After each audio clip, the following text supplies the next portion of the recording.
Millions of Americans swear by chiropractors, and many physicians swear at them, claiming that chiropractors are unscientific and potentially very dangerous. My guests tonight represent both sides, and they're here to discuss what chiropractors can and cannot do for you. Please meet them now. First, Dr. Stephen Barrett is a psychiatrist, a consumer advocate, and a medical writer. Dr. Louis Sportelli has been a chiropractor for 19 years in rural Pennsylvania. Are chiropractors doctors? Do you have a medical degree? No, and I don't want a medical degree. If I did, I'd go to med school. But I have a doctor of chiropractic degree. We manipulate the spine very specifically and very delicately. What do you manipulate it for? What kind of conditions do you treat? We don't treat conditions. I've just said that. You don't treat anything? The body. The fact of the matter remains is there are functional angina cases that go to their cardiologists, have had their cardiovascular system checked, have proven to be normal. They still retain their functional angina, which are fearful constricting chest pains. They go to a chiropractor, they have their dorsal spine manipulated, and by God, you know what happens? Nothing. What happens is they lose their functional angina. That's what you say, isn't it? That's what's said by thousands of people, incidentally. This is one of the problems, David. I will answer any letter that comes and send information about chiropractors. If you're going to go to see one, you better know what you're getting into. Western medicine kind of started as tradition at the turn of the century in the response to quote-unquote quackery. There has been a deliberate campaign to label anybody who doesn't sell or distribute drugs, surgery, or radiation as a quack. Your dad's a quack, right? Your dad's a quack. My daddy says your daddy's a quack. My dad said I'd sooner die in a normal fashion than see a quack. He didn't know what a quack was. He just knew that his dad labeled my dad a quack. You're quacks, and you're not. I kind of thought chiropractors were quacks. I don't know why I thought that, I just did. And I think I was like the general public. Chiropractors are bad, they're dangerous, quacks, pseudoscience. If you keep saying that often enough, people start believing you. Medical insurance used to not pay for any chiropractic. I mean, in the day, it was like, forget it, it's quackery. Quackery. Quacks. Quacks and charlatans, etc. Quacks! Almost any time in history, go to Copernicus, go to Galileo, they were considered quacks at their time when they innovated futuristic ideas that were aligned with higher truths. We were nuts. We were crazy. We were quacks. My choices were exploratory surgery or a quack. I woke up the next morning and chose the quack. If helping somebody with a natural approach to health care versus a addictive, potentially fatal approach is quackery, then call me a quack every day of the week.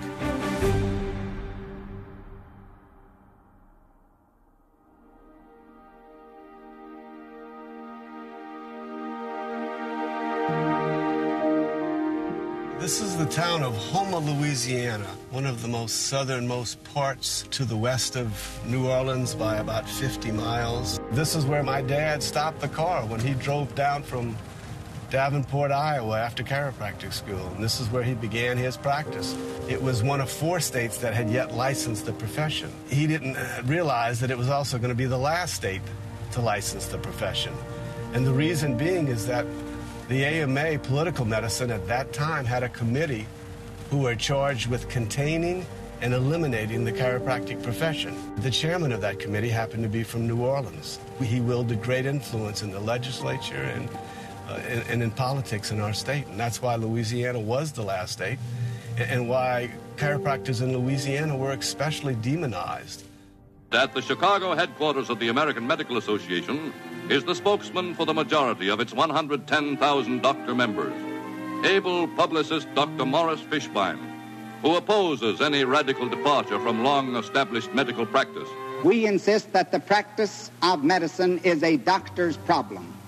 The doctor is the only one entitled by training, by experience, and by law to take care of the sick.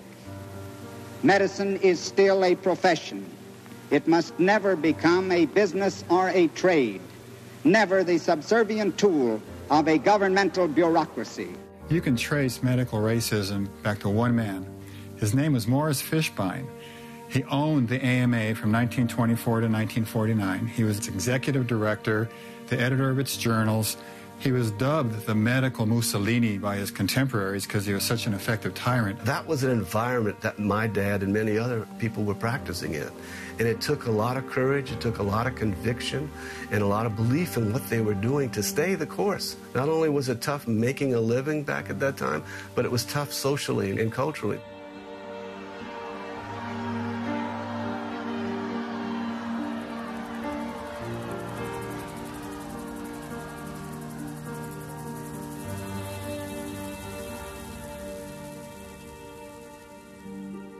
My older brother was killed in Vietnam. He was the first Louisiana soldier killed in Vietnam, and he's on the wall in the Vietnam Memorial as number 100.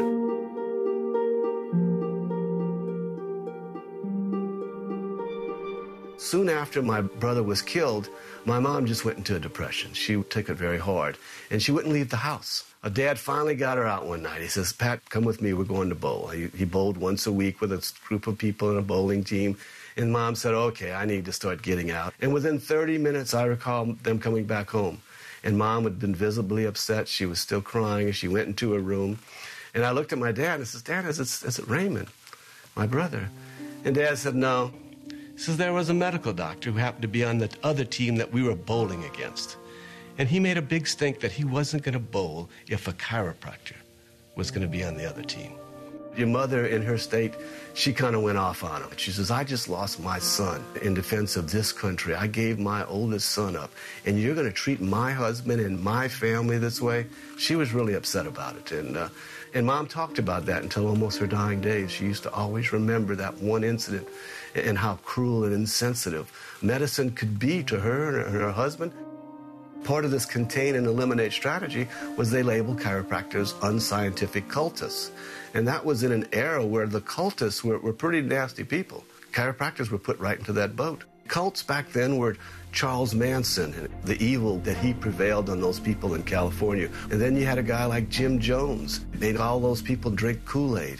And they all died. It was a mass suicide. And they labeled chiropractors the same as they labeled those types of people. He had no idea at all that this new profession that he loved and he knew he was helping a lot of people with was going to be labeled a cult. Normal people in society would almost revolt when they saw a chiropractor coming because they thought these people were crazy. They were loons. They were cultists. That's what political medicine did to him and to all of his colleagues. We have a small local community hospital. I'd send patients up there for urinalysis and blood work. They refused to do my blood work on my patients. They refused to do a urinalysis for me.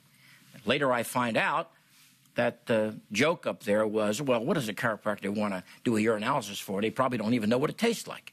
The more you begin to wonder, is there something bigger going on that I can't get my arms around? Every workers' compensation insurance carrier in the United States of America pays for chiropractic. Medicare pays for it. Did they decide to do that voluntarily, or did you ram laws through the state legislatures to get them to do it? When we get to the political power and American Medical Association, we'll talk about that. You didn't answer the question. Did they do it voluntarily? Well, of course not. They don't do anything voluntarily.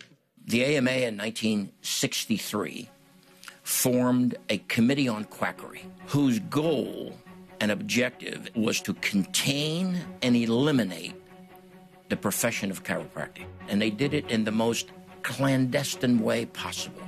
Dr. Sabatier from Louisiana was a member of what was originally called the Committee on Chiropractic, but the powers that be said that sounds too noble. Change it to Committee on Quackery. So your young medical students, the day they opened their locker, ended up with a quack pack, telling the young, impressionable doctors-to-be, male and female, they were killing their patients if they allowed them to go near a doctor of chiropractic. He said, "You are going to get reports from many, many of your patients that they are going to chiropractors and getting help. Say something like this: chiropractors are like little puppies, cute, but rabid. They are killers." Do you solemnly swear the testimony you're about to give will be the truth, the whole truth, and nothing but the truth, so help you God? I do. Mr. Taylor, did you ever hear Dr. Sabatier use the term rabid dog or killer with respect to chiropractors? Not to my knowledge.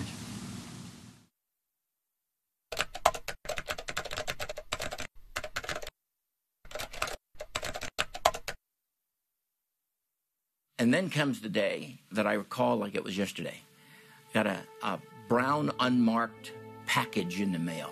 And I took out this ream, literally 500 or some pages. I read the first couple pages and I said to myself, this can't be true.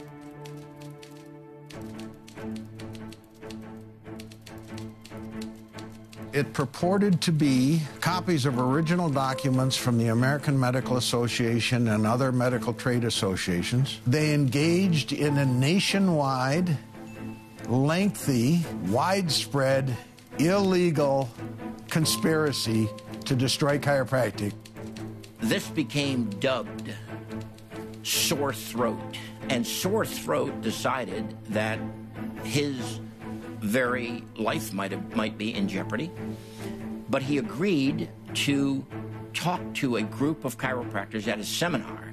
The guy would get on with a voice synthesizer. He was smart enough not to leave his fingerprints or his voice prints. He was almost challenging the chiropractor community to do something about this. You have now the data that I've gotten for you.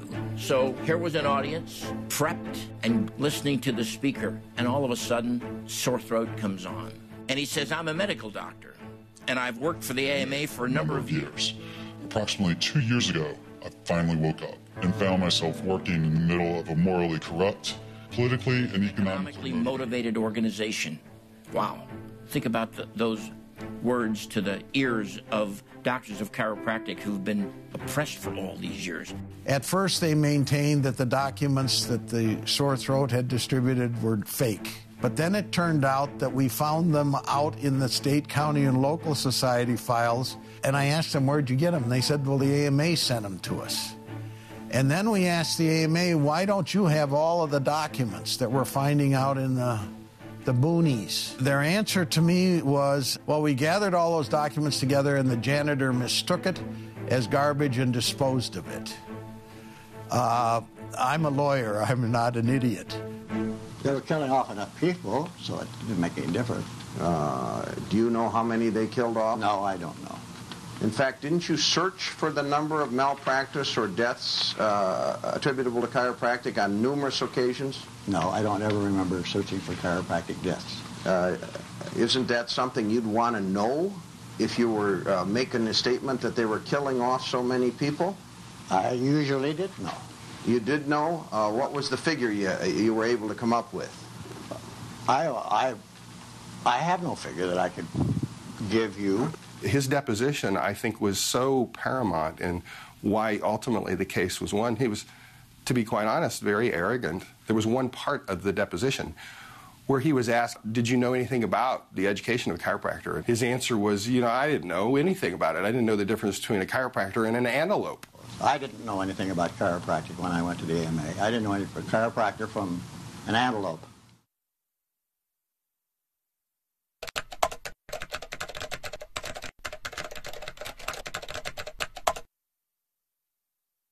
When one of the largest political organizations in the world targets you to contain you and eliminate you, and then uses all their powerful forces to bring you down, you better be darn strong to survive that. That's what this profession did. They survived that.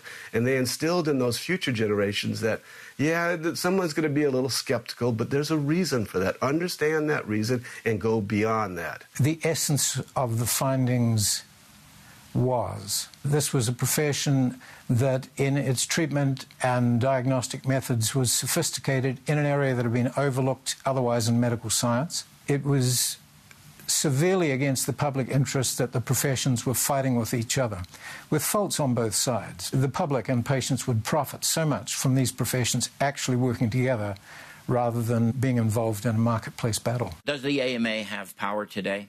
Of course it does. Does it have the kind of power that it had decades ago? The answer is no. The AMA's membership is down appreciably. Many physicians don't want to belong to the AMA. But the key is the AMA doesn't need the medical physicians for economic viability. Now, they've got hundreds of millions of dollars as a result of all the publications that they have. And then you take all the publications and multiply that by every pharmaceutical ad, and now you can start to see the inextricable tie between the pharmaceutical companies and the AMA. So from a money position, they're as strong as ever. There's a macro view.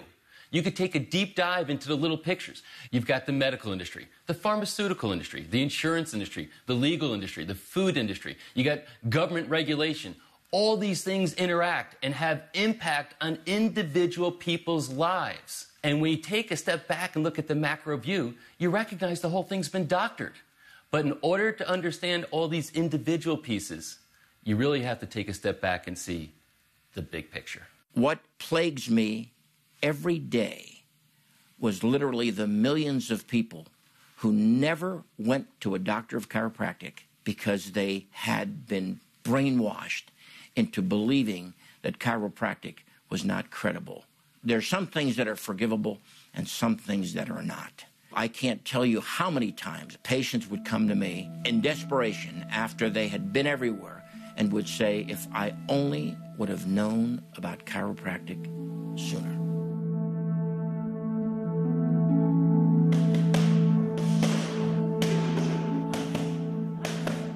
Well, I've been trained in martial arts for all my adult life and prior. I'm pretty good. To get good, you kind of have to leave your ego out the door. You got to lose and be willing to lose and learn from it. So I had some numbness all the way around my waist when I would start to run. That's how it started. I figured I'd just tweak something in my back. They sent me to a neurologist. I get a spinal tap, nerve test, CAT scan, MRIs, and he says, you have MS. So I was diagnosed with multiple sclerosis. I really didn't know how to react because I didn't know how to accept it. This is what you're going to have the rest of your life. Even though I'd been sick for a year, never occurred to me that I wasn't next week going to be better. And so when somebody tells you ain't going to happen, I don't know what to do with that. It didn't sit well for a number of reasons. One, I couldn't really accept it. And then he told me, you cannot exercise the way you work out. You have to be very careful about overheating your core. He even told me, hot tub is too much. If you overheat your core, it'll kick an episode.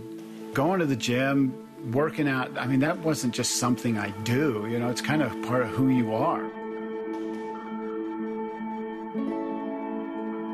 There were 3 medicines at the time. And I remember the funny thing was, he just brought out the 3 boxes and set them down and said, pick one. And I was like, wait a minute, I didn't go to med school, you did. You're supposed to tell me what to do. He said, look, I can give you one, and we could be back in here in 6 months or a year, and it's not really working, so I would take you off of that and put you on this one. I said, look, I want to try everything I can out there, natural, homeopathic, voodoo, before I get on these drugs.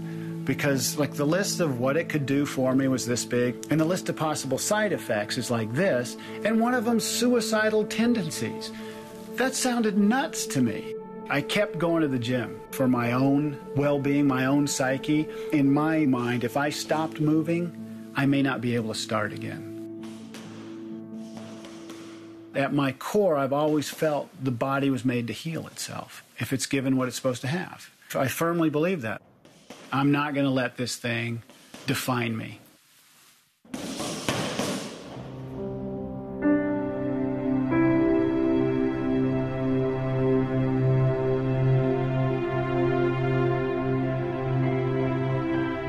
James, tell me why you want to live. What's important for you? How come you're here? In this shape, on this quest, with this attitude. So I was always looking for different things, and I'm very fortunate. I have past benefits. I worked for Delta Airlines for years. So when I find something interesting, exciting, I can pick up the phone or jump on a plane and go. And so I'd like you to talk to me a little bit about what are we doing wrong? What are we doing right? What should we be doing?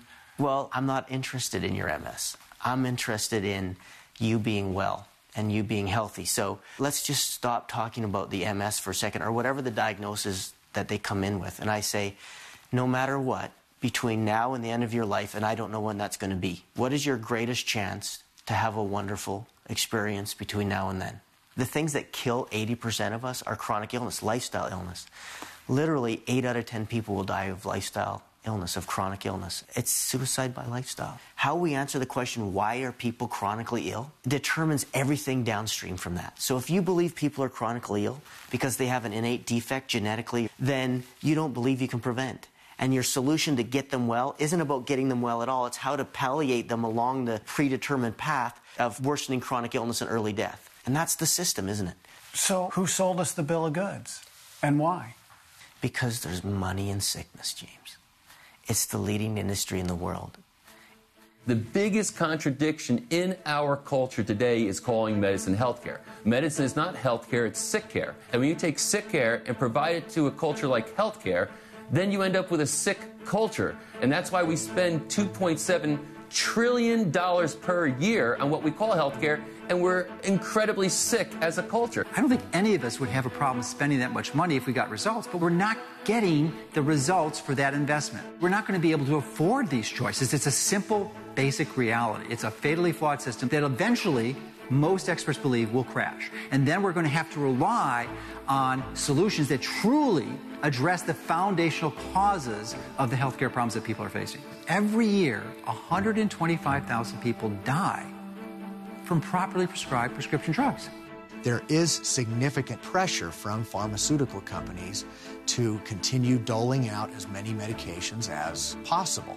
These things aren't changed overnight. It's like turning the Titanic. But there's no question, and it makes perfect sense, and there's not a single member of the Western medical community or any CEO of any pharmaceutical company that wouldn't agree. People are better off if they aren't taking so many medications. When I grew up, you got a drug. You were sick, you took a drug for 7 days, you went off of it, you never took it again.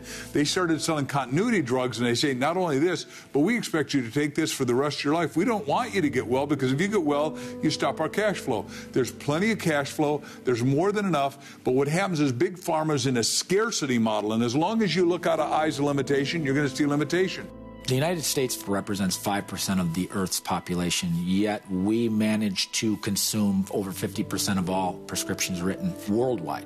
So we're clearly a target-rich environment for the pharmaceutical industry. I think as a society of physicians, we've got comfortable with the fact that the quickest and easiest way to mitigate that pain is through the form of a pill, as opposed to other alternative means of pain reduction, and that requires effort. That requires me taking time with you. Because of the current system that we have, where every 5 minutes you're supposed to see another patient and hand out another pill, I think intuitively most physicians realize this isn't medicine. This is just cookbook. They become frustrated and disillusioned and disgusted with what they're doing. I'm a primary care physician, but what I really do is try to get to the root of why people have needed to come in to see me. And I wasn't able to do that the way I had dreamed of being able to do when I was a kid. Telling people that what they've heard from other doctors is wrong, that's a very risky position for me to be taking. When a patient interfaces with the healthcare system, it's common today that they're not told all of their options. From validated research studies, we know that 20 to 30% of medications and procedures may not be necessary. We're taught when to operate, but we're not really told when not to operate. The latter is the more difficult thing to master. It frustrates me to no end that I am part of a system that is broken and doesn't work. There's the science behind medicine, which we can all learn. Then there's the art of medicine, which many never learn. And I'm afraid that that's an art that's dissipating quickly. If we don't do something about it, it's going to be lost art.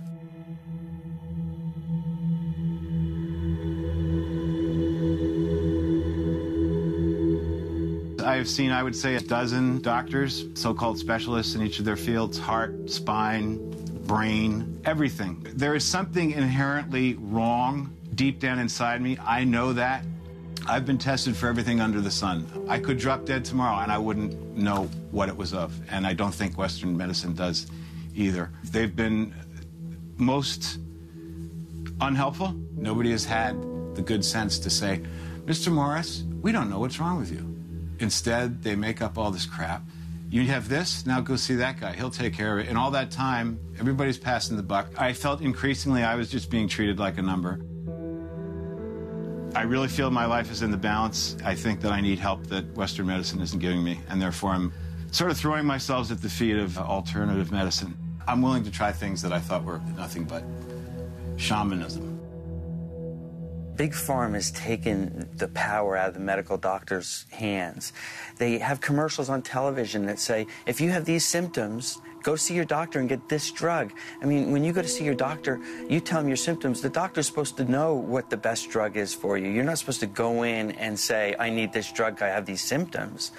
And it's kind of an affront to what the medical doctor is all about. And then when you look at the side effects of some of these medications, they're worse than having the actual disease that they're trying to cure. They're big business, they're big money. They have taken over what I would consider really true health care, which is prevention first and then getting back to normal that honors the homeostasis or the natural balance that the body is always trying to maintain.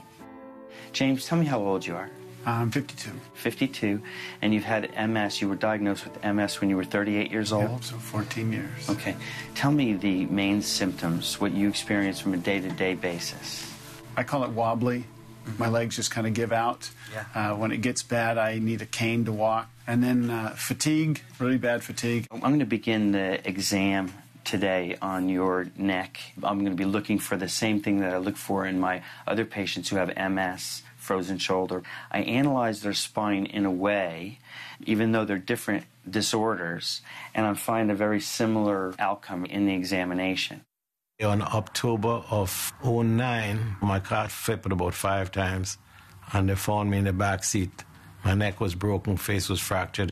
One of the issues that I'm having, other than getting out of bed and changing my clothes, is that if I want to move around the house and put on a light, like in this case, if I were to put on this light switch, I have to go like this, and it's paining, but I'll be able to move it once I get there, and then I'll have to assist my hand to bring it back down. Is that all you can do? Frozen shoulder is a puzzling condition. The patient is unable to bring their arm up alongside their head. They only have about 90 to 120 degrees of what we call abduction. All right, so slowly, let's go ahead and abduct the arms. Bring them up over your head. Right there becomes difficult? Yes. So bringing it up alongside your ear is very difficult. It's not going to go. They do physical therapy that makes them worse, that makes them hurt more and sleep less. Also, a lot of patients get the injection, which is ineffective most of the time. It keeps getting done, but it's not fixing the problem.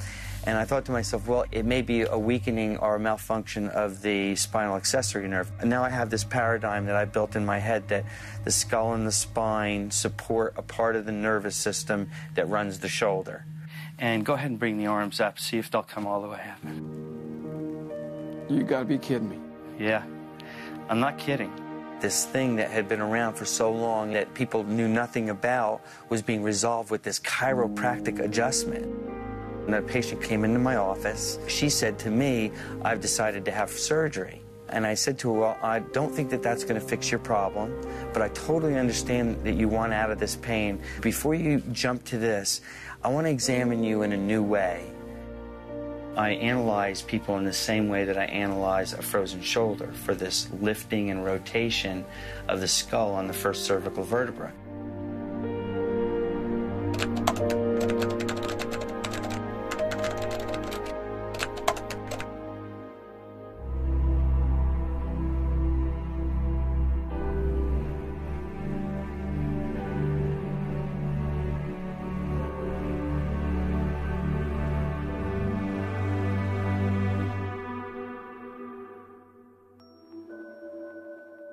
I don't see any reason why patients like James can't get better. At the very least, improve their quality of life while they have this disease. They don't have to become a cripple or invalid simply because they've been given this label that they have this disease. You should never become your disease, because in the moment you do, you're dead. Okay, bring your knee up, please. Let me have your arm up and locked right here. I'm going to pull, resist, pull it. Okay, pull tight. You're a human being, vital, healthy human being, and I have this disease. And you work like mad to improve your lifestyle, your diet, your attitude, your spirituality, all those things that go into making up a completely balanced human being. We've gotten so far away from that medically. We are so out of touch. Instead of listening to our body's communication, we give it drugs to say, shut up, I don't want to hear it. We suppress it. Right there, you feel it? See how it weakens? Yes. This work maximizes function, maximizes performance. It predicts injuries before they happen. So many athletes, when they retire, their bodies are just all broken down, they're cripples. That doesn't have to be the case. 90-88. Front court left, Stockton falls down, and Stockton is hurt. He's hurt. His ankle. And trust me, he is hurt. What's been shocking to me is just how fast the body's capable of healing. I mean, this body is an amazing system, and we're just barely scratching the surface of what's possible. Not everybody has that treatment. Not everybody can be kept balanced like you kept me balanced. So things didn't have a chance to grate and wear down and erode. If something bad happened like the sprained ankle, I didn't have to adapt around it. We got it back online, and I could play not only pain-free, but free from the worry that I was going to hurt myself worse. I know you fought some battles for me. Yeah, because I was committed to the treatment. And I thought everybody should be committed to the treatment. I mean, this works. If something works, why aren't we pushing it? Why aren't we pushing it? And my position has always been that I trust the proprioceptive system, the nervous system. Once we reset the joint, reactivate the muscles, walking and running becomes therapeutic. And we saw that numerous times through your career. That might be the greatest service that really you did for all of us, because you know where your body's going. You have control of your body. And I think you'll survive even the most rigorous seasons. Copy.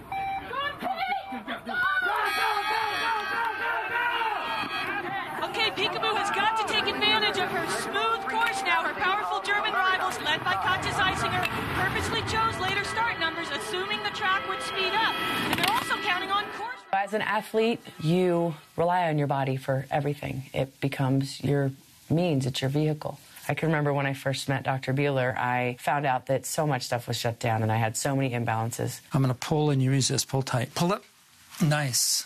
I had some really profound adjustments and some really amazing experiences with him, and I knew I could then go out and actually legitimately ask of my body to give me an Olympic performance. Gates you went by, Peekaboo straight into the lead. The neatest thing is when you see a patient who has given up and they realize they can be better and actually start to cry. That's powerful. And it doesn't get any better than that. I'd been suffering from major knee pain. I broke my right leg, had a rod inserted. Nothing was working. Basically, I was skiing on one leg all year long. I came in just with the attitude of anything could help because I love it. I love skiing. I was in so much pain, and then I got worked on by you. I got off the table and instantly pain-free. It was pretty amazing. It frustrates me to no end when I'm ostracized by the medical profession, where they look down their noses at me, where they tell people that I'm a quack or that the only reason I get results is because it's placebo, which means the patient believes they're going to get better, they get better. I limped into your office to get adjusted before a road trip, and you asked me about the ankle. I said, well, what's going on? I said, don't worry about it. It's tendonitis. It's under control. We're handling it. And you said, well, you mind if I touch it? I said, you can try to touch it, but you can't. You're not able to find anything. You can't palpate it because nobody else could. And you asked me if you had to believe in it for it to work. Remember that? Yeah. I said no. Yeah. If this was faith healing, we were in deep trouble because I wasn't a believer. That's true. For sure. Stockton, open three. John Stockton sends the Utah Jazz to the NBA Finals.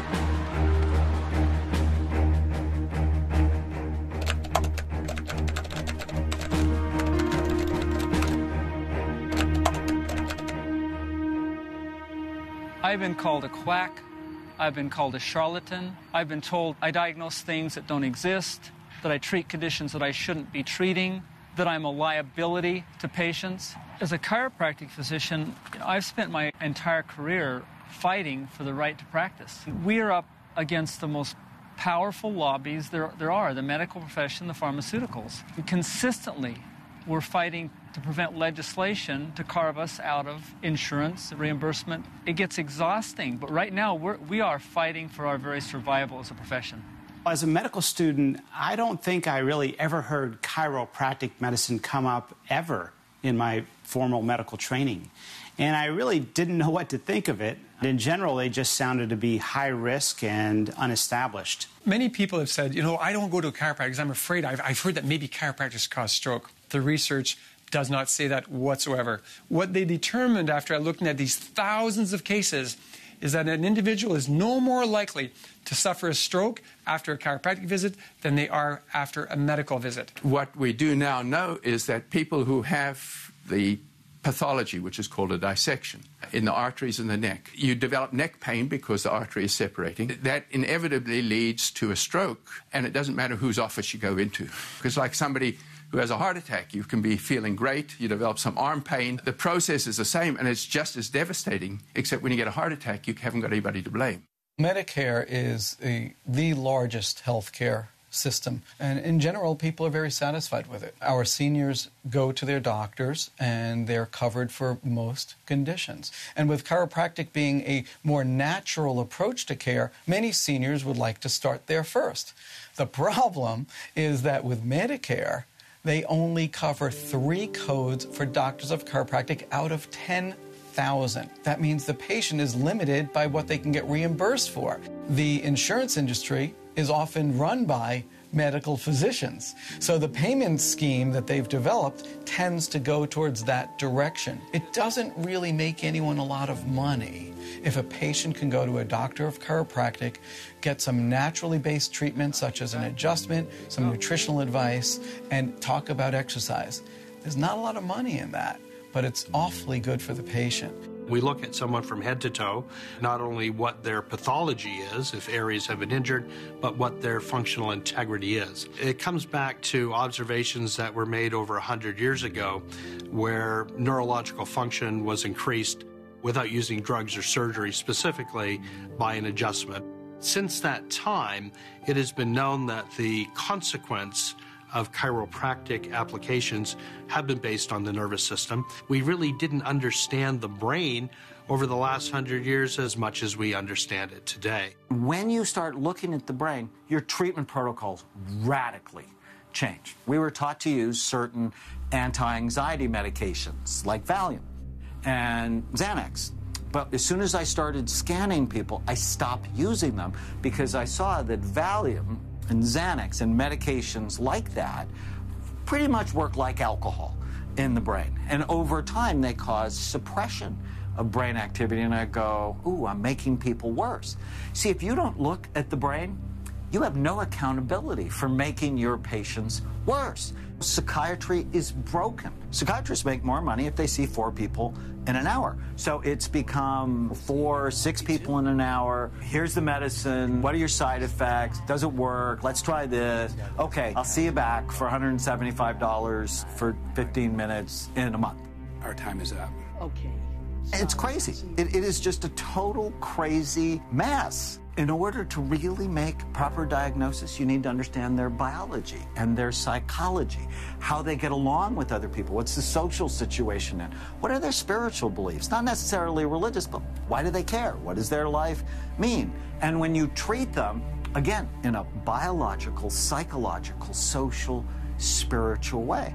85% of psychiatric medications are prescribed by non-psychiatric physicians, your family doctor, or your OBGYN, or your internist, and I actually think they don't do a very good job. The problem with medicine is we make symptoms, depression, diagnoses. When you do that with depression, you dishonor it because depression's a symptom. It's got many different causes, and you end up giving a one treatment fits everybody approach, and it's really no better than placebo. But that's what we do in psychiatry, and it hurts people.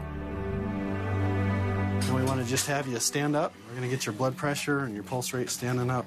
We'll see what happens.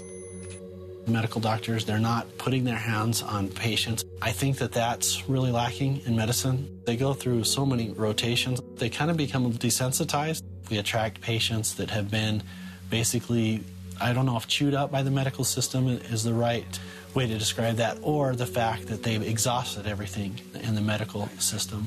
I had a patient fly out from New York, basically on the verge of suicide. The last 2.5 years I've been full of pain. If it's not my head, it's my knee. If it's not my back, it's something else. It travels, it moves.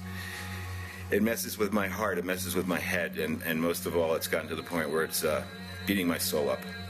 I'll say it till I die, and hopefully that's not tomorrow. I feel worse now than I did 2.5 years ago when I started seeing, I'm told, some of the best people in the business. I can't get a straight answer at anybody. One medication does one thing while another does something else. Combined, they do nothing. And ultimately, my quality of life, doctor, is to the point where I cannot live this way. I want to do something about it. I want my life back. I say you're on a couple different medicines, Lyrica, Ambien, OxyContin, etc. Besides giving you prescription therapy, is there any other plan moving forward? The one plan moving forward that my consortium of doctors is suggesting, in fact, trying to ram down my throat at this point, is spinal fusion. They're convinced that my problems start and end there.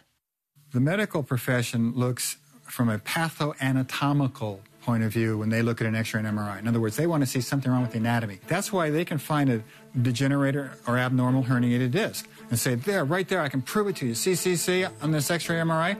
And they'll do their fusion, but what do? They fuse you in a misaligned position. Your physiology, your functioning has not improved whatsoever. Failed back surgery is so prevalent now that the insurance has its own code, failed back surgery syndrome. What they're doing is just drugging them, shooting them, cutting them, and then we see the after effects. I had a man come into my office the other day who had 8 back surgeries. He didn't need one of them. 50 to 90% of back surgeries fail according to medical men themselves. I had a dream where I woke up in cold sweats and I was in hell. All the people there with me in hell were all the patients that received surgical procedures from me that didn't really need it, and their lives were destroyed because of it. Every time I go into the operating room, it's uncomfortable in many ways because you're turning the patient's lives upside down, and you're worried, is this going to really provide the relief for this patient that we've hoped for? There is an epidemic of back pain. It's a billion-dollar issue. We wind up with people not being able to function. They get depressed. They get hooked on pain medications, of which are freely available. If there had been proper organized, coordinated intervention, an integrated kind of an approach to that person may have saved that individual from what I consider to be a life of despair. I agree with you. I think a large percentage of those patients would have been helped by earlier intervention, a more holistic approach as far as diet, exercise. We have patients that have absolutely no benefit from the surgery we provide. Some patients have complications and their outcomes are worse. James, in every possible way, has helped me because he's done everything the polar opposite of me. Every time I turn around, another doctor is throwing yet another painkiller at me, and I'm only too glad to oblige. The patients want the shortest route to the quickest fix, which is a pill. A lot of physicians want the shortest route to the quickest fix, which is to get them a prescription, get them out, and get the next patient in. And that's where the trouble begins. He's hopefully going to support me through the next phase, which is my detox, and frankly, I'm very nervous about it, but on the other hand, I know that in order to get to where you guys want me to be, I need to go through that phase. Is this the first time you've ever done a detox? Oh, yeah.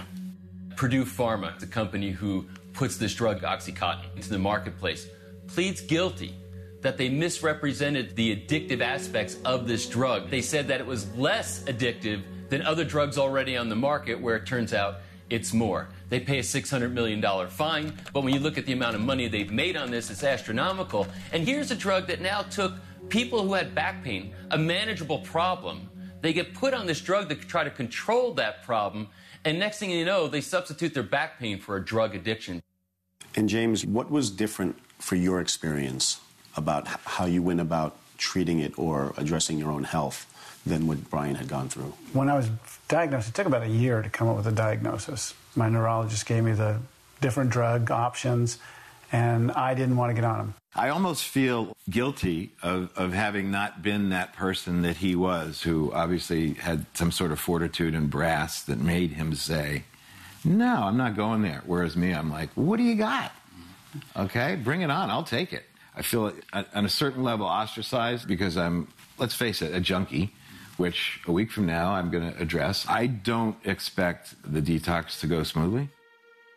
We face a tremendous dilemma looking at chronic pain as a major social medical problem in this country. We have to do something for patients who are suffering. We want to keep our population functional. Opioid drugs are a potential tool. There are people who can use these drugs, go back to work, have good family lives, the whole thing. But we don't know who they are. We haven't a clue. It's just a matter of luck in prescribing. In no other country in the world is this going on.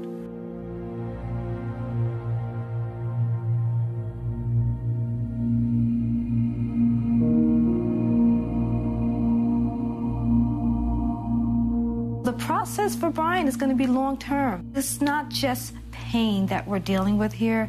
We're dealing with a lot of emotions. One of them is denial. The other one's guilt and anger. Here's my deal. I am starting to think I've already lost the battle. My self-esteem, which is pretty much a floor mat anyway, is now lower. Because why? Because I came here to get off everything. That's not going to happen. I'm going to walk out of here, at best, an OxyContin freak. I'm aware of it, okay? But I think he's aware that he's a drug addict and he's on a lot of medications that he shouldn't be on.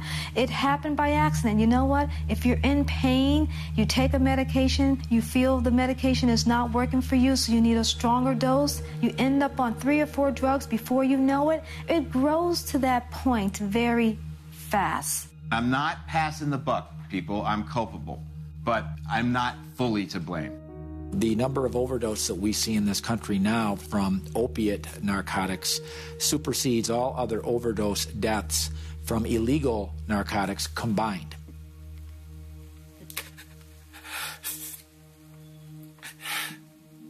The drug abuser today is not going to be poorly bathed and pull up to my ER in a shopping cart with flies all over the place. They're going to look like you and me. And the lay public does not understand that. They don't understand addiction. Most physicians don't understand addiction.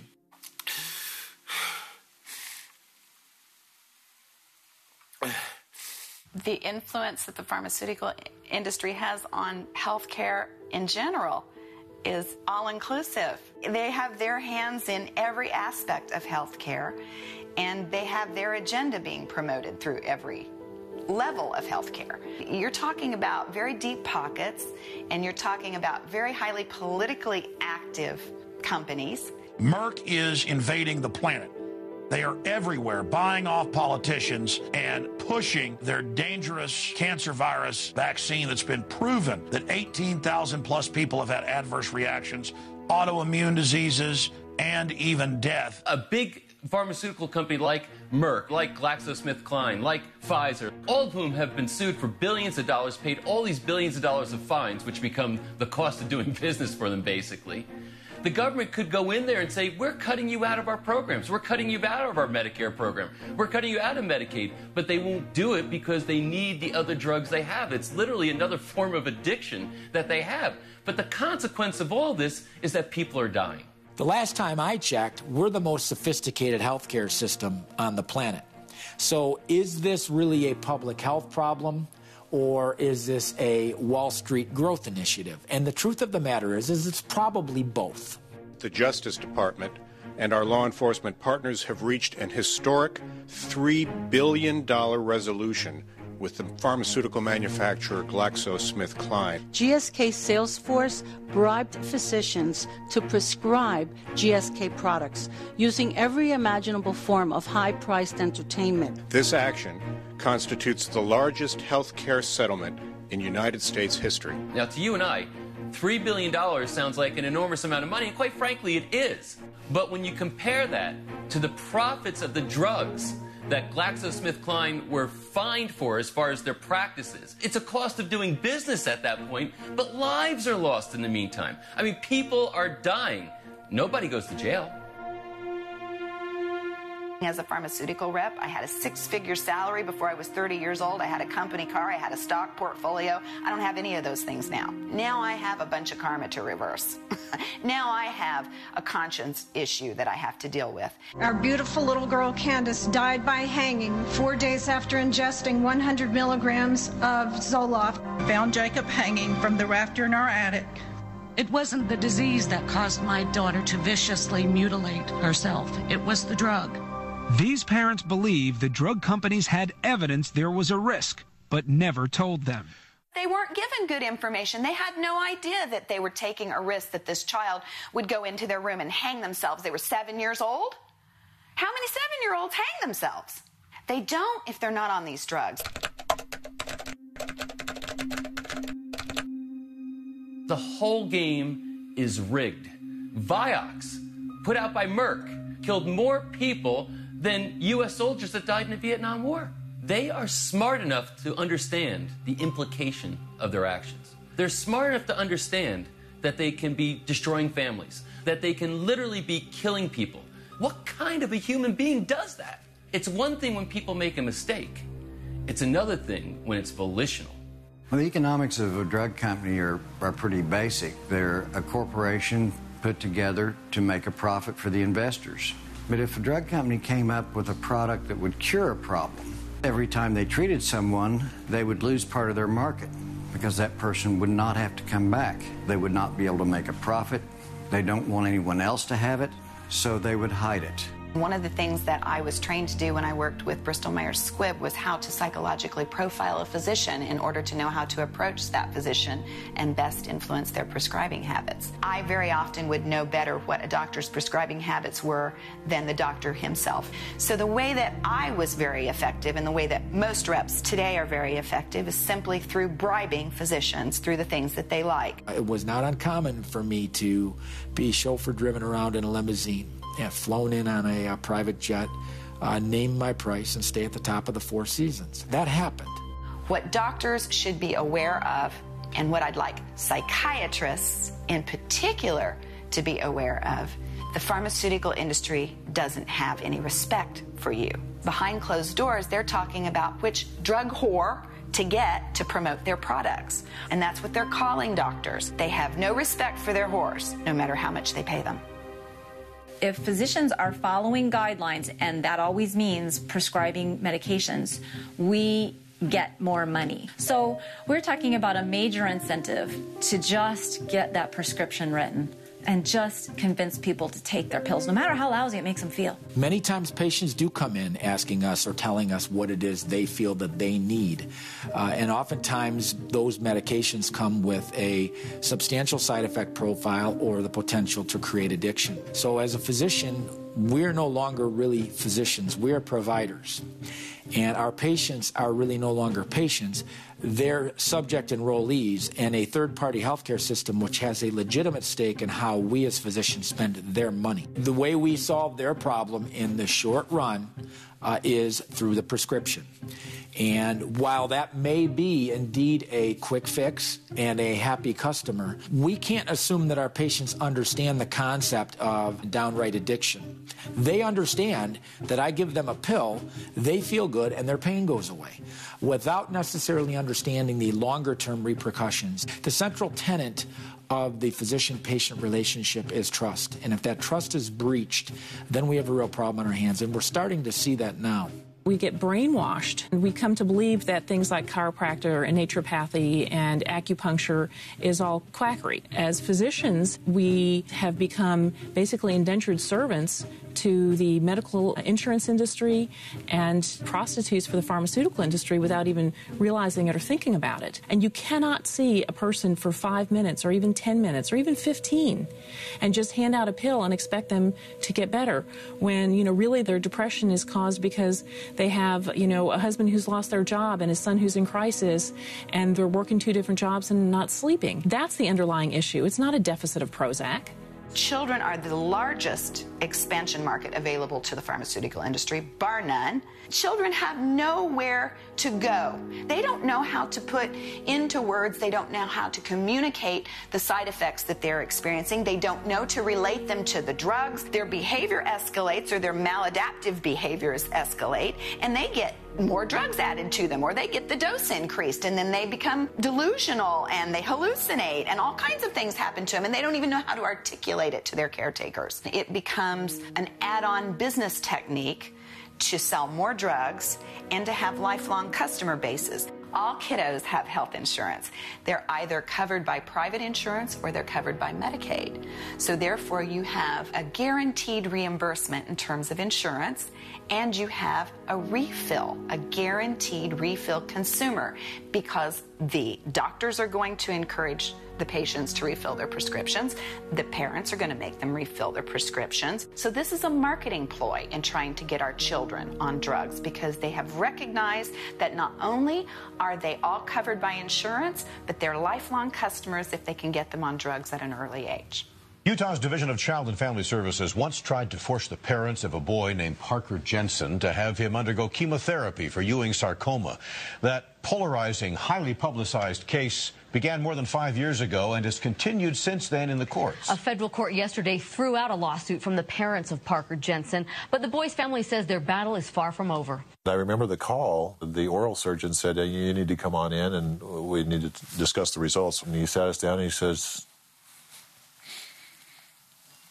your son has cancer.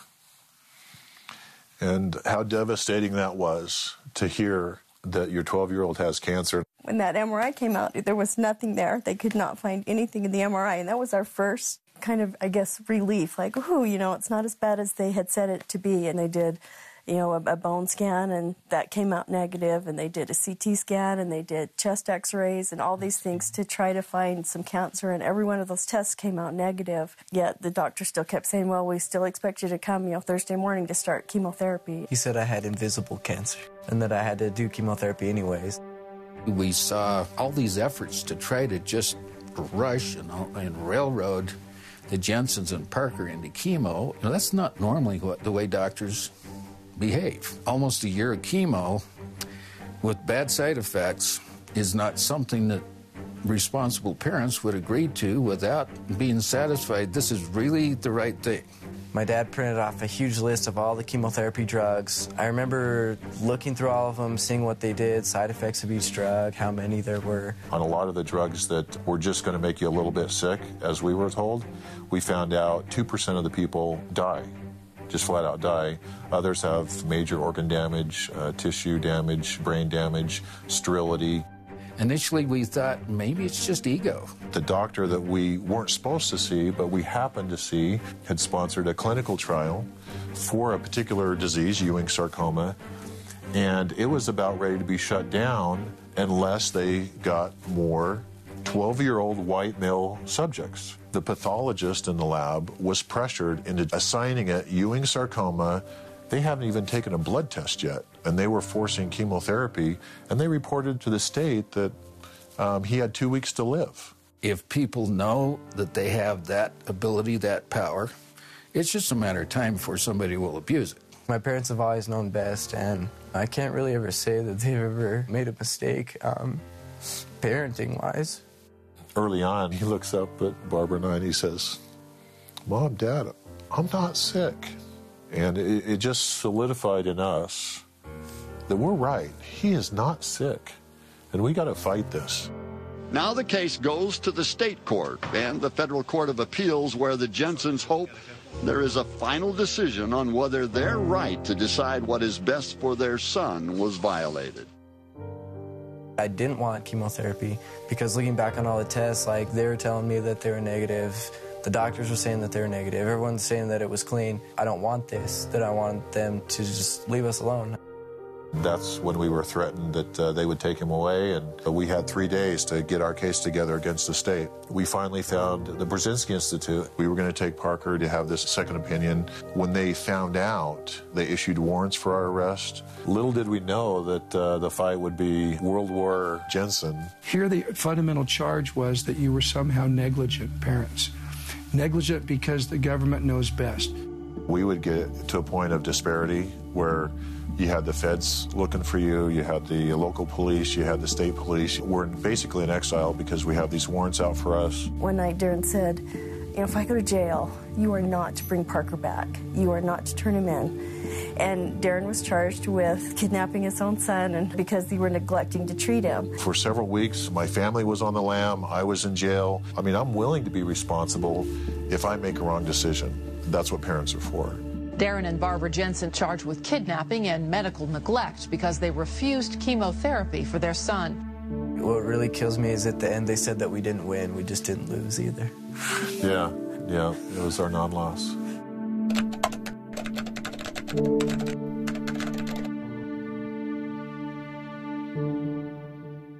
Whenever you have the best results, whenever you produce remarkable results, then we are most viciously attacked by our peers. That's when you are approaching what is called paradigm shift. And we are approaching paradigm shift, which is going to change completely how we treat not only cancer, but many other illnesses. We will not treat in the name of the disease, like, for instance, lung cancer or breast cancer. We treat in the genes which are causing cancer.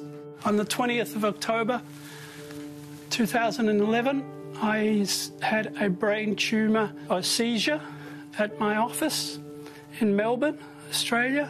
I was rushed to hospital and then put into intensive care later that day. From that day, my journey of this brain tumour started.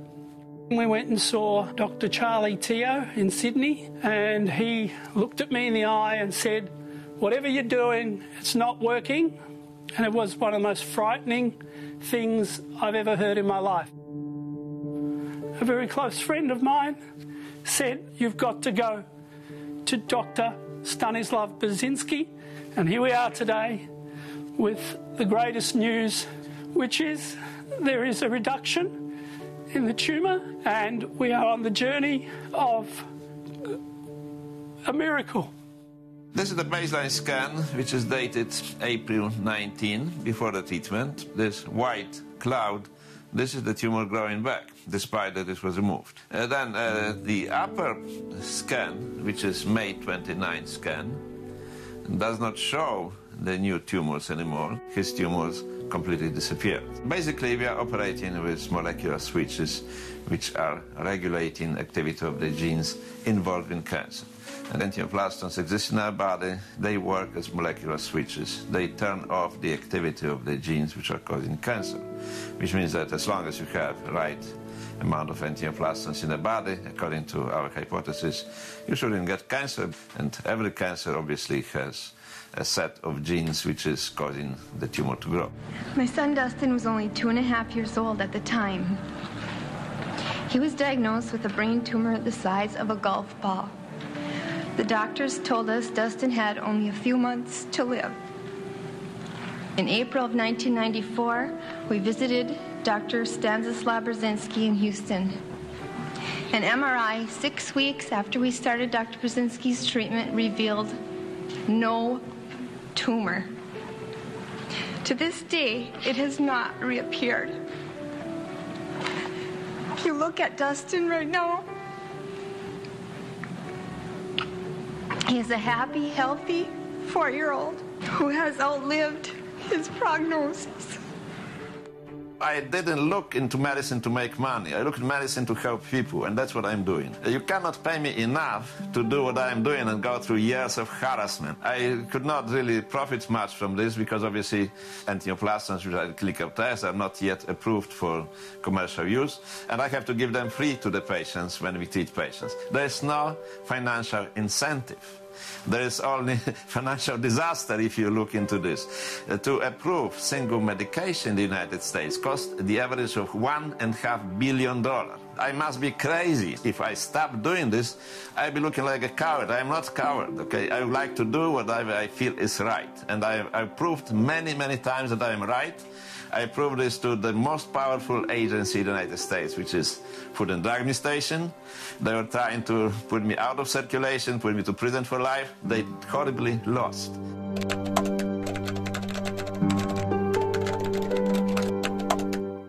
And why can't patients who have advanced cancer seek the medical treatment of their choice? Drug companies will not go to market with a drug that cures. That principle holds true for cancer. If there was a cure for cancer, everybody in this huge society that has been developed would be without a job. And so it makes you question the motivation. I did not want to undergo chemotherapy, which I had a new name for, chemotherapy. There is no way the chemotherapy can cure malignant brain tumors. It doesn't happen. They did something good for a while. Now is the time that they should gradually fade away because they cannot cure. I don't want the FDA to take this right from me. I came 18 years ago from communist Romania, and the tyrannous dictator Ceausescu never stopped a doctor from treating anybody. How can we have something like this in the United States? With the people Brzezinski's seeing, many of them are dying on the waiting list, trying to get access to a treatment, when all other treatment in the United States has failed. And this is something that we've seen over and over again.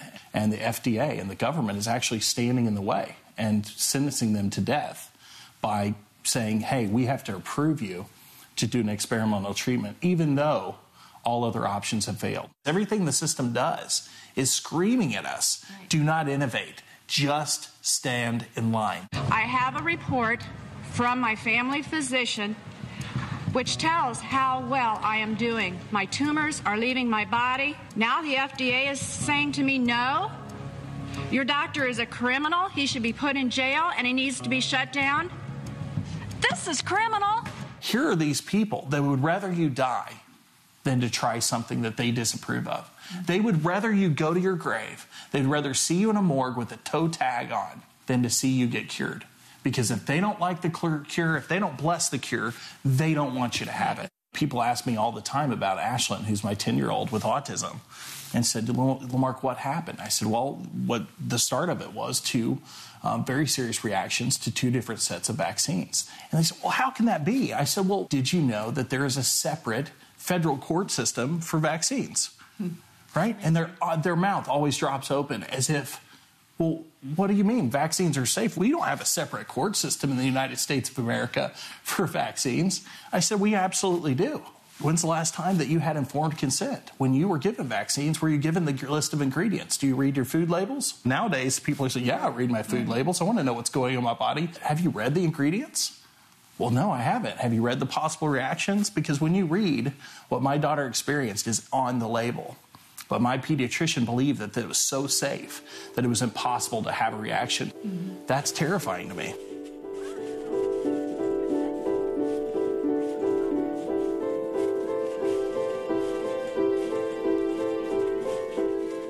Ashlyn was born perfectly healthy.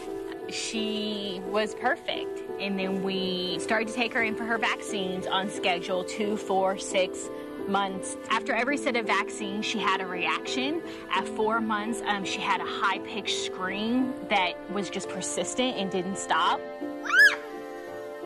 She continued to develop normally up until about 2 years of age. And at 2 years of age, language stopped. And that's when probably the regression into autism started.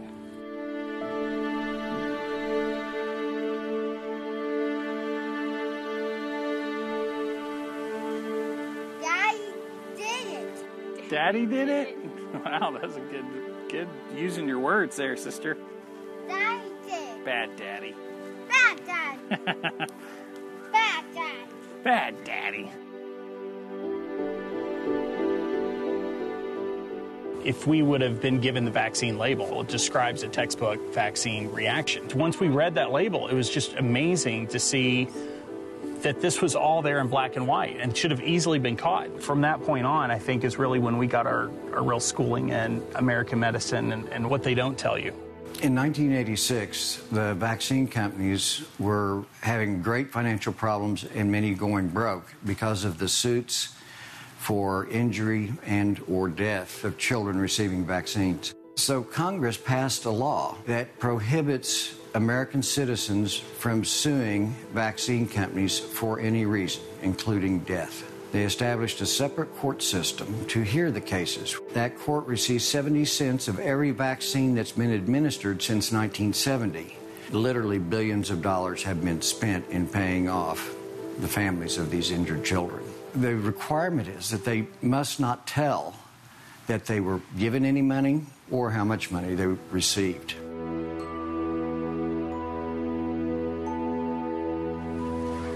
It's hard to believe sometimes she's so sick.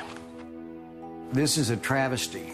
There is no industry in America, other than the vaccine companies, that is immune from suits. We haven't given that guarantee to any other form of industry, and it certainly should not be given to an industry that the health and welfare of our children is so dependent upon.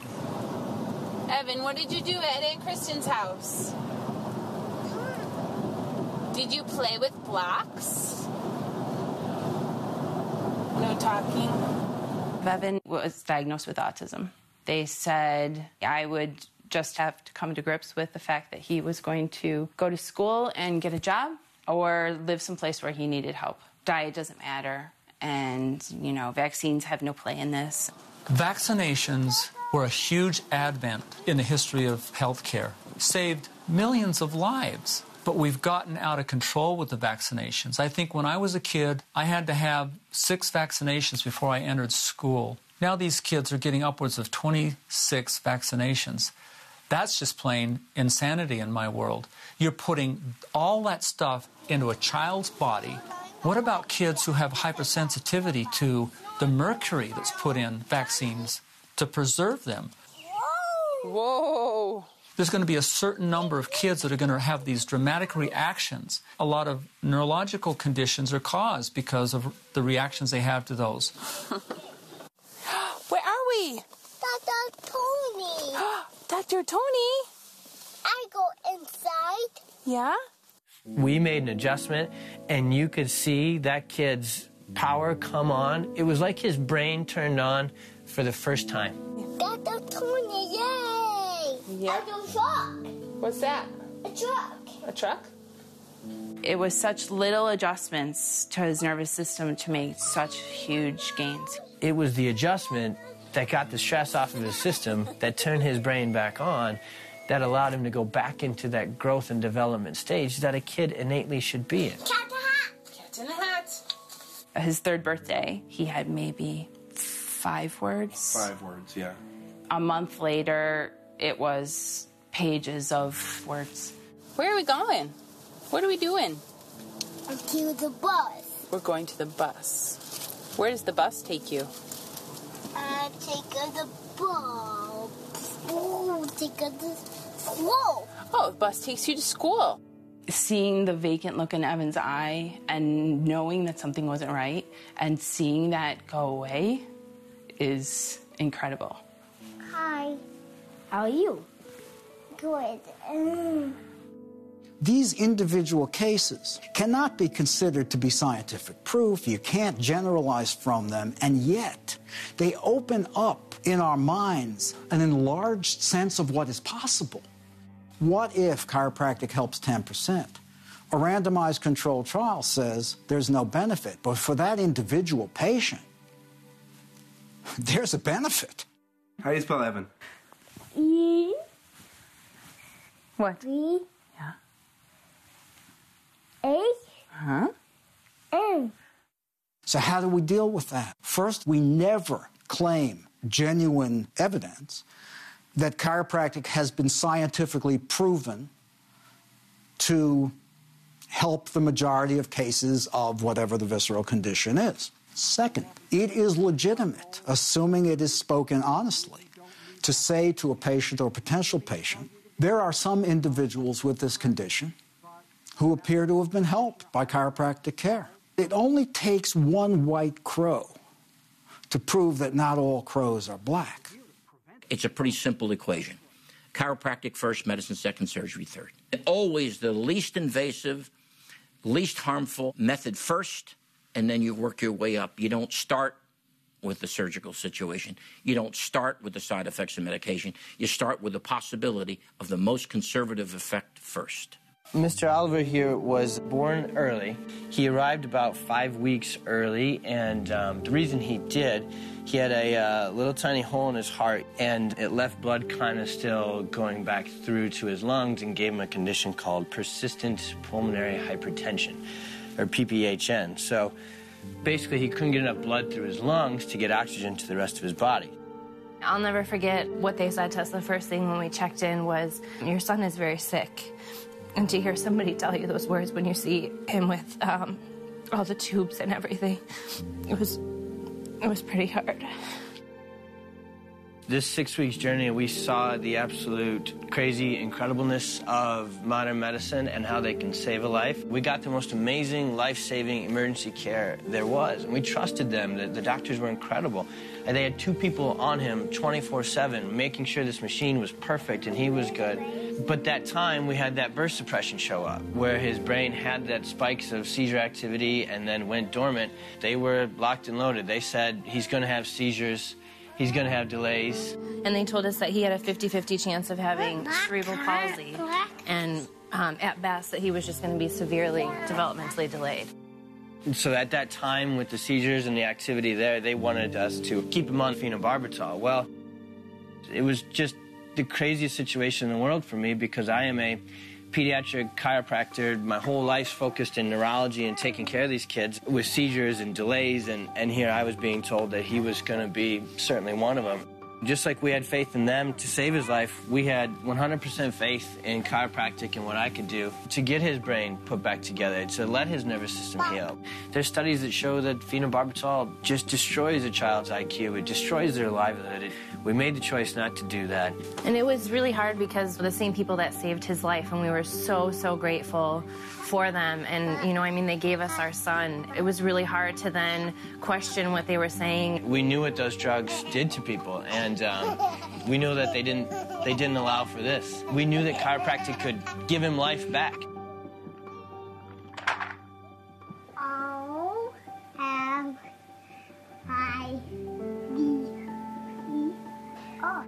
Throughout that course of time, as Oliver was in the hospital, they watched me like a hawk. They thought like I was going to adjust him and his head was going to spin around, and like it was some crazy, wild, unscientific-based thing I was doing. We literally had to almost be secretive about when I would work on my own dang son, yet when I would ask them, what are you going to do for him? Well, we need to keep him on phenobarbital. A, B, C, D, E, F, G. Oliver's bill at the hospital for all that they did was over $1 million. If we continue with what they do, phenobarbital and the 3-4 other medications that they wanted to keep him on, Oliver would have become a lifelong customer of that business. So we would have had to try this drug and then this drug and then this drug. I see it every day in here. Those are the patients I take care of. They go through absolute misery with that. Their job is done. Thank you. God bless you. Most amazing thing I've ever seen, saving my son's life. Now give him to me and give him to my world, and we're going to give him life. We're going to get him back. By sticking with what we believed in, we have our son.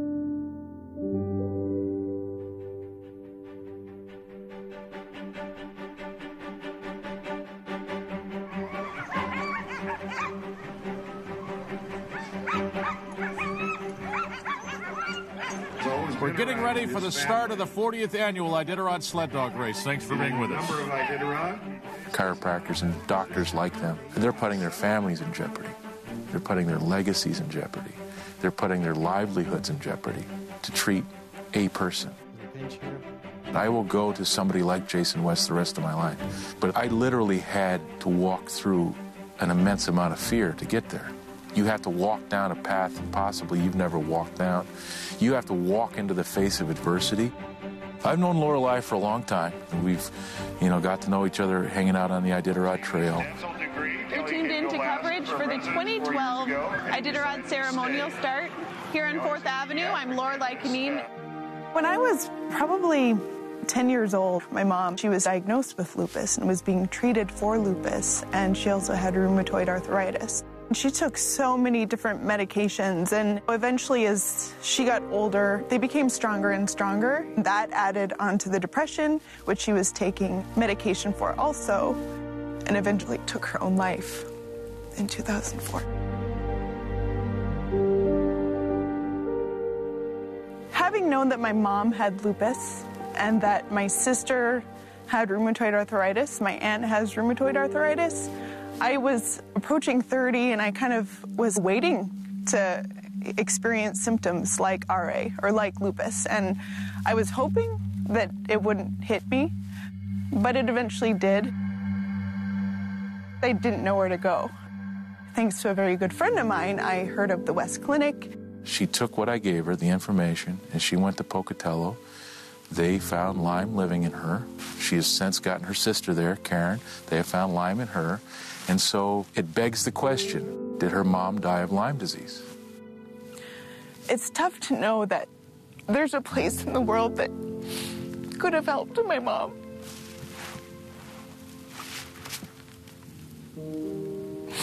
That she could be here today, healthy and with hope. When someone's sick and they can't find help, and there's no hope for them getting better, it's the most helpless feeling. It is a shame when a person lives in a community and can't go get treated, whether it's properly or the way they want to be treated. Lorelei has to get out on an airplane, a small commuter plane, fly to Anchorage, fly to Seattle, fly to Salt Lake, and either drive from Salt Lake or get to Pocatello by air. I mean, it's a massive journey. It's a big investment, but to me, to get the right treatment, it's so worth it. People come in here and tell me how much courage it takes to be an alternative medicine patient because it's going against the societal grain. I think that your brain really does go through some sort of transformation when you have a chronic illness or you have pain. No one ever mentioned Lyme disease, ever. Nobody could really tell me that there was anything wrong with me. My blood work was fine. You know, it was weird. I trusted the doctors when they said, you need your appendix out, you need your gallbladder out. Why would they do the surgery if I don't need it? 3 days after the surgery, I had debilitating head pound, the kind you were in fetal position and couldn't lift your head off the pillow, and continued like that for 3 years. 3 years? It was 3 years that I didn't have one pain-free minute until I found you. It's not exactly what their family recommends, or it's not the norm. My daughter, she started getting headaches and stomach aches. They told me it was mono. In my gut, I knew something was wrong. When you have a daughter who can't get out of bed and you don't know why, that's frightening. Very often when patients come in, they've had every test. You've had certainly MRIs and x-rays, and they sort of miss the elephant in the room. Every time we asked the doctor, what is the root of the problem, they said, we will never understand the root of the problem. What we can do is deal with the symptoms. It's really frustrating that medical doctors won't be more open to natural medicine when I was sick for 14 years and on antibiotics about 10 of those years. We're seeing patients that truly have had the best healthcare money can buy. They've been to every specialist, and they're sort of missing this important piece. I had lost all faith in doctors, and I came here, and he restored my faith and hope again. When she was starting to get well, I said, she's got her life back. And then I said, wait, she never had a life. Now she has a life. Alternative treatment has not been allowed to flourish in the medical community. It's basically been stifled, and the doctors have to go out on a limb. Most of the time in medicine, what they're saying is let's just block the symptoms. I'd want to know what the symptoms are so that it helps me understand what's going on in the patient. I don't want to block them, I want to resolve them. This is my feeding tube. I've been on it for 3 months and 1 week. They put the feeding tube in because I was just starving to death. I couldn't even suck on a mint without the pain and it going through me. And so I didn't chew gum, I didn't drink water, nothing. Western medicine, couldn't find anything. I went to numerous doctors, and my husband said, what do we do now? And she looked at him and she goes, I don't know. Go home. She was sending me home to die. I have 4 kids, and they just lost me. My family watched me just slowly die. We had a nice long cry, and we got to past that. We had to sit down and say, what's going to happen when you're gone? What life is going to be like when she isn't here, and what is going to be okay in her mind of how I raise our children.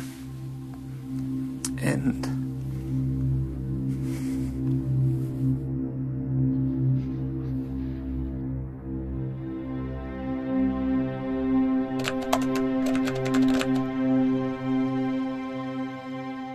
they did the blood work here, and there was so many parasites. They put me right in. We started the infusions. One of the biggest things that I got when I came was hope. We'll fix this. We will fix this. You will be okay. We walked away knowing that I was going to make it. You know, my husband walked away going, I'm not going to bury my wife. We immediately started to see those treatments working. I have color, I have energy, I'm functioning. It's a slow process. We figured that I've had Lyme since I was little, but I get those moments, you know, the first time I was able to walk back outside in the sunshine by myself, alone. The simple things that we take for granted every single day. I can remember starting to smile again. I didn't think that you could lose smiling. You do. You lose everything.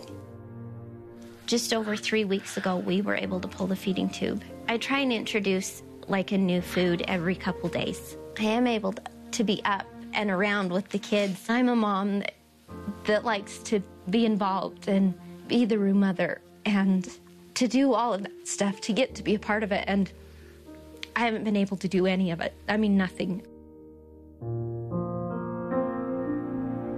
In the medical field, the individual doctors are often wonderful. They care for their patients. There is no question in my mind that they want to do what's best for their patient. But if they are only educated in one direction, and that is pharmacology or surgery, they simply are not going to look in other directions. When it's appropriate, drugs are good. The bottom line is it's not applied properly. And that's my gripe. It isn't that I'm anti-drug, it's that I'm anti the way drugs are prescribed in such an indiscriminate fashion. We live in a culture where we want results right now. You know, whether that's to pop something in the microwave and have dinner in 10 minutes or, you know, go have a surgery or pop 3 pills because you have the euphoria of feeling good for a moment, but all that's doing is masking the problem. You know, you don't need to go all the way to Iraq or Afghanistan to find combat. Combat is right here. And if healthcare is about just making money, then we have lost focus of the mission. To me, the ultimate 2 questions are, why are we sick? And what do we need to do to get and stay well? The only way that we can be healthy is to be and seek out and find and stay in, as much as possible, a healthy environment. Is it possible that we're ever going to express our full genetic potential for well-being in the industrial environment we've now created? No. Is it possible that we could reduce chronic illness, live better, longer lives to a degree which is almost unimaginable? Unequivocally, yes. So where do we start? Going for a 30-minute walk 5 days a week can reduce heart disease and diabetes and obesity by 90%. Eating some more raw fruits and vegetables, even if you keep eating the other junk. Taking some simple things like omega-3 fatty acids and vitamin D, which are pennies a day, which we know have an astronomical benefit. If you can imagine that medicine's the fire department and your house catches fire, it's wonderful. They can come and save your life. What tools do they have? They have axes and fire hoses, drugs and surgery.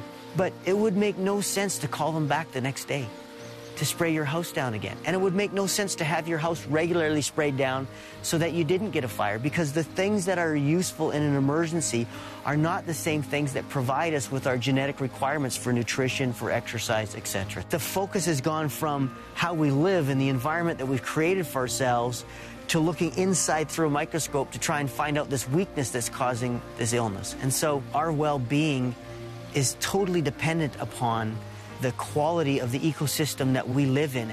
It's not about being an environmentalist, it's about being a humanist. As the population increases and the consumption rate increases, there has to be a point when we have to say to ourselves, is this sustainable?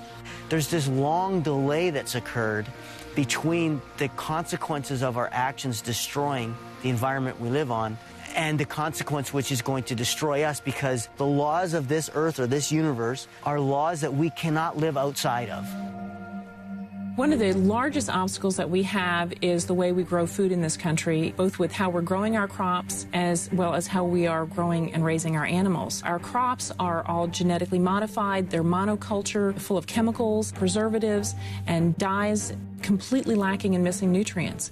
So when we consume these foods, they become us. They're dead. There's no vitality. There's no energy in them. They disrupt our own body processes. So it's no wonder that we're seeing all the chronic diseases that we're seeing because of what we're consuming. People really need to educate themselves about eating whole, clean, live, vibrant food, because it turns into you. Soil is a living organism. And when we continue to kill it with too much commercial fertilizers, we're just killing the soil, which is killing the plants that grow in it, which is killing us because we eat them. The health of the nation is in direct proportion to the health of our soil.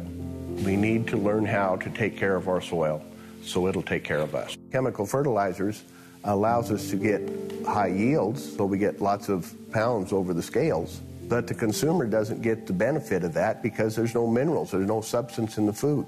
You can only breed a cow up so big to milk so much. Something eventually is going to break down. Mother Nature took millions of years to breed up these seeds, and some investors or our government or whoever is pushing all this nonsense, it's going to catch up with us. Food is our medicine.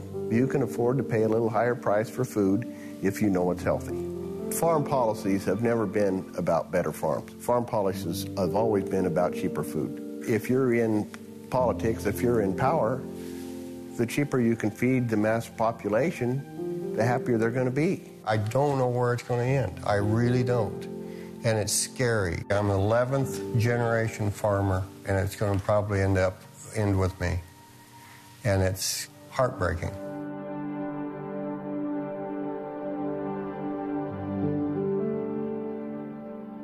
And I've been really fortunate as I've met more people, I've learned more. It's enabled me to expand my boundaries. For me, I felt if I stopped moving, I start dying. And while I'd never tell anybody else what to do, I've seen people who are in wheelchairs due to MS. And part of me thinks, could that be because they followed their doctor's orders? I have to say I'm really impressed because I would think that there would be a lot of fear, and I usually do sense that from a lot of people, but I totally get like a calmness from you about this, which I believe is absolutely essential to having a healthy immune system. There's a chunk of me that believes I can get past this. Mm-hmm. And 14 years later, I'm still hanging on to that. I think the first thing really is to get your diet right and to make it be a lifelong thing, and that means making it fun. We keep referring to the farming with the pesticides and everything you're not as conventional, where what you do is how we farmed forever, right? Right. Conventional farming basically is a synthetic system. The source of most of their nitrogen is fossil fuel based, where the source of our nitrogen is from usually manures or a green cover crop. One of conventional agriculture's #1 arguments is organic can't feed the world. And really, after 12 years at this farm, I really think we can, and it's a sustainable way to do it. We last year beat the state average yields for every single grain crop on our farm. The average yield of oats in the state was 66 bushel. We had 93.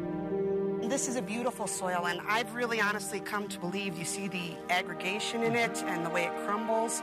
It has room for oxygen and nutrition, and so an organic person works really hard at maximizing the health of their soil, and then they let the plants get what they need themselves. Conventional farming is much more prescriptive, and they're feeding the very top of the soil. The roots don't have to go real far. Organic roots have to go much deeper because they need to find the nutrition they need on their own. You get a vibrant vegetable and I think a very healthy body as a result. Possibly the most important choice people can make for their family is how they eat. 95% of the soy in this country has been genetically modified. We've taken a piece of DNA that comes from a virus, and we've spliced that to a piece of DNA that comes from a bacteria, and we've put that into the soybean DNA.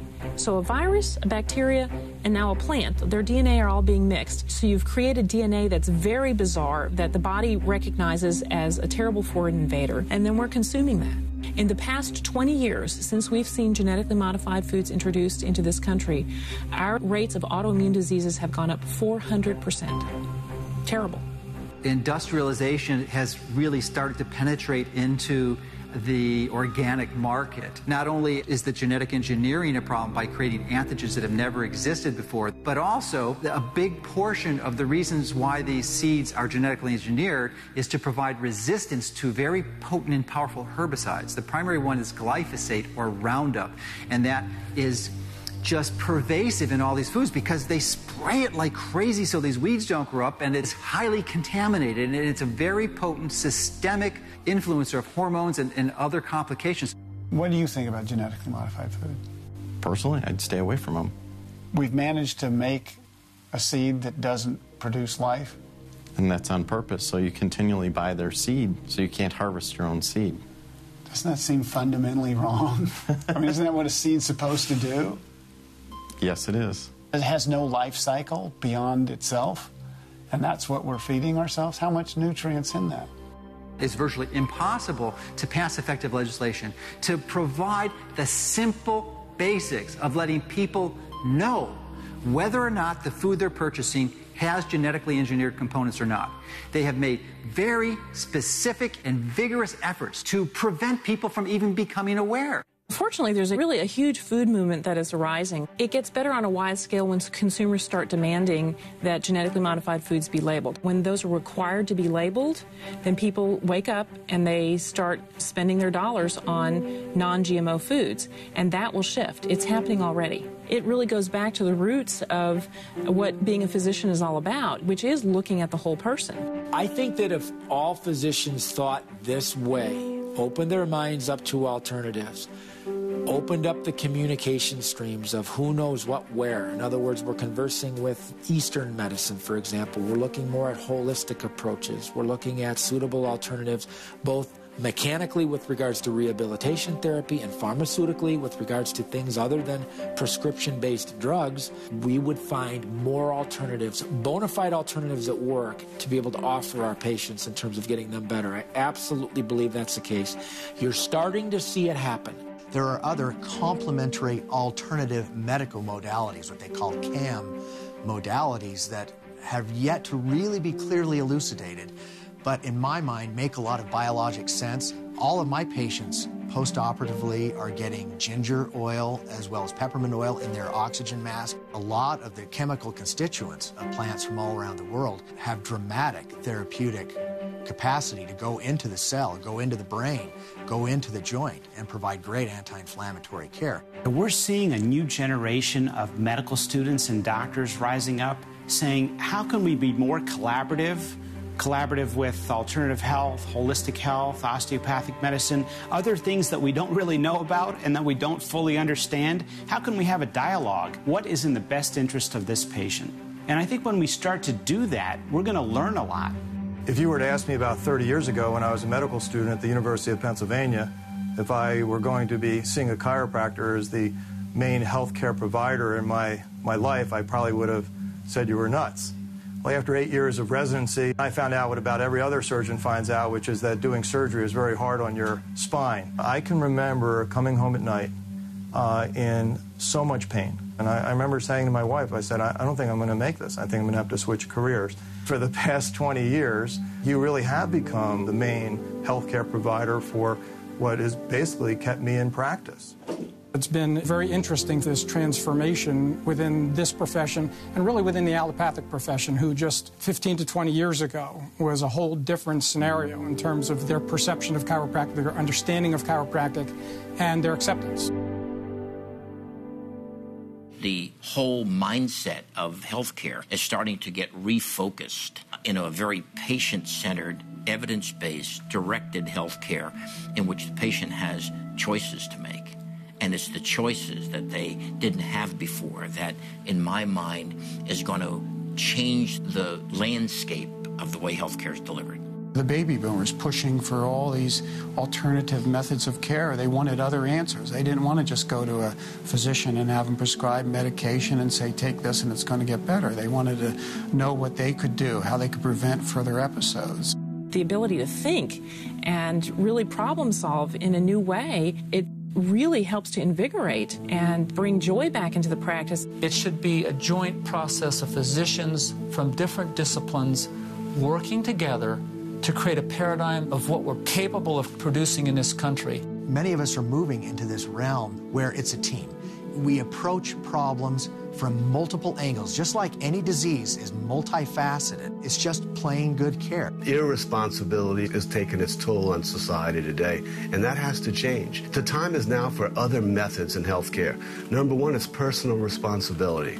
Prevention is starting a lifestyle, a healthy lifestyle from when you're a teenager. How do we maintain wellness? How do we keep people healthy?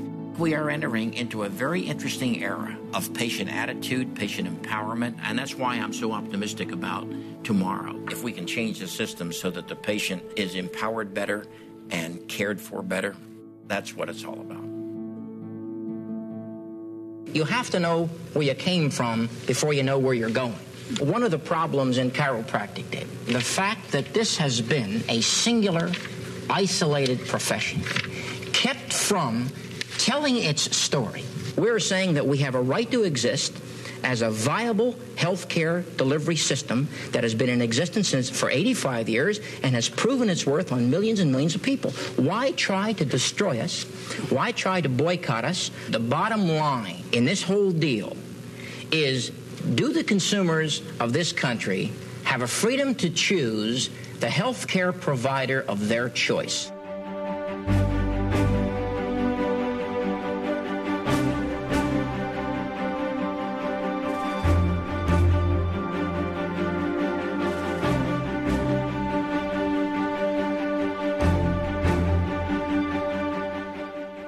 You know, 6 months ago when I was dropped off at the airport, I was asked, pleaded, begged to come back. I'm not back, but I'm getting there. All kinds of pain, all kinds of misdiagnoses, all kinds of drugs later, complete with 2 detoxes, 2 stints in detox. One lockdown, very scary. One halfway house, which I got all the way out of after one night. It's all by way of saying I am on my way back. I'm getting there, and I will complete that trip in the really, really near future. Hi, my name is Evan. Yeah, your name's Evan, and how old are you going to be, Evan? 4. When are you going to be 4? On July 17. Oh, yay! What do you have on your face? I have dimples. You have dimples? I have dimples. I know how to use them. Where are we? We're in California? We're in California. Anaheim. We're going rafting. We're going to get really wet. I'll tell you after. Yeah, we're going to get wet. Recording, yep. Thank you. Sweet. We made it to the Pyrenees, south of France. About to start the Camino de Santiago and heading towards Spain.